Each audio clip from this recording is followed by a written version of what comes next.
Good afternoon. Welcome, welcome. It is 3:30 by cell phone time. That's how we tell time these days, so welcome. Wanted to share with you a variety of things, as we normally do, for the activities of the college here for the last quarter.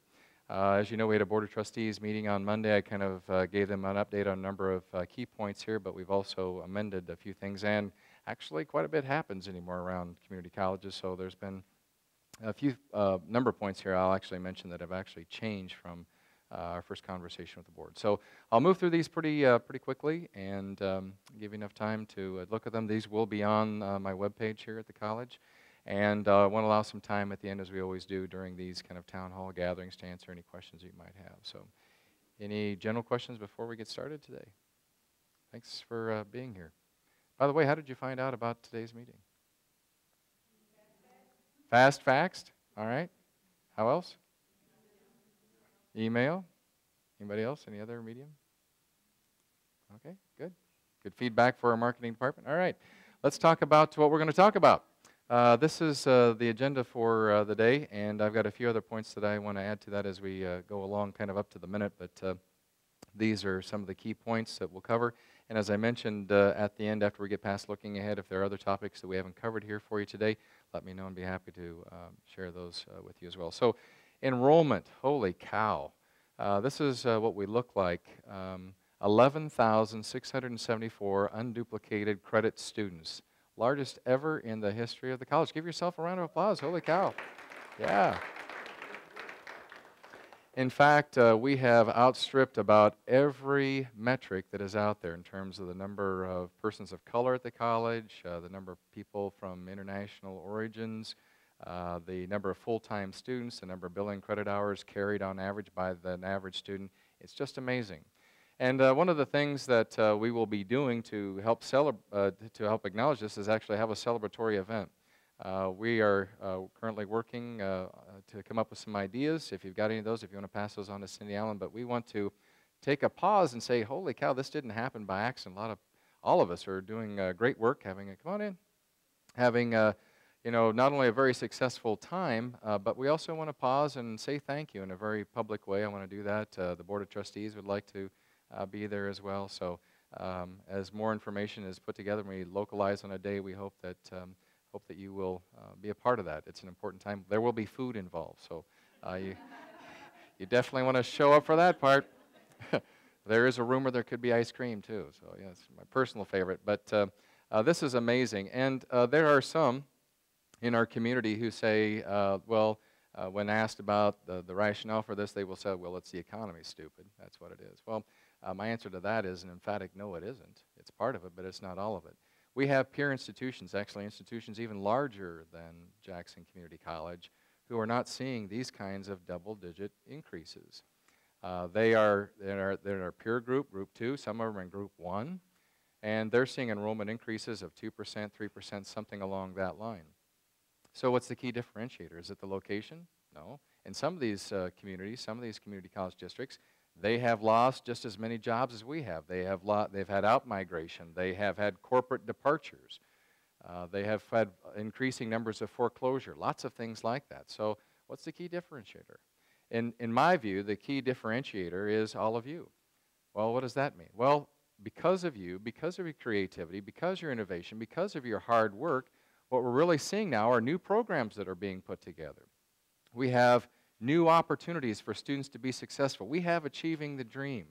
We have new ways of students being successful by our HQV program and early alert systems. We're learning a lot more about our students. We know a lot more about our community. We're reaching into the local schools. We're more sophisticated in marketing.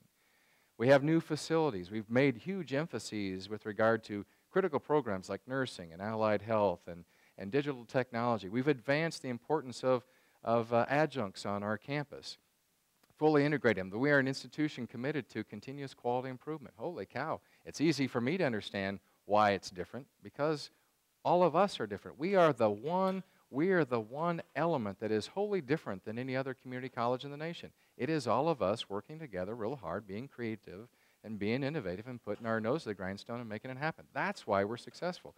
We are the huge power app for JCC. That's what makes the difference. It's easy for me to understand it. Is there an element related to the economy? Sure. You know, if someone were to ask me, you know, we'd have to spend a lot of time, and I'd look at some economic models, and I can work there and get close to you, but I'd say it's probably responsible for about 20 to 30% of what's happening here. And I'd draw the line there. The rest of it, you know, thanks be for all of you. So, huge. Breaking this down a little bit further for you, you can see how it lays out in comparisons on these three metrics over the last year. Again, 29% increase in billing contact hours. Folks, that's not the economy. That's part of it, but it's a lot of what we're doing. It's excitement around our community. It's new facilities being built, new programs. It's athletics. It's student life issues. It's the way we advise students. It's financial aid, decisions in the foundation.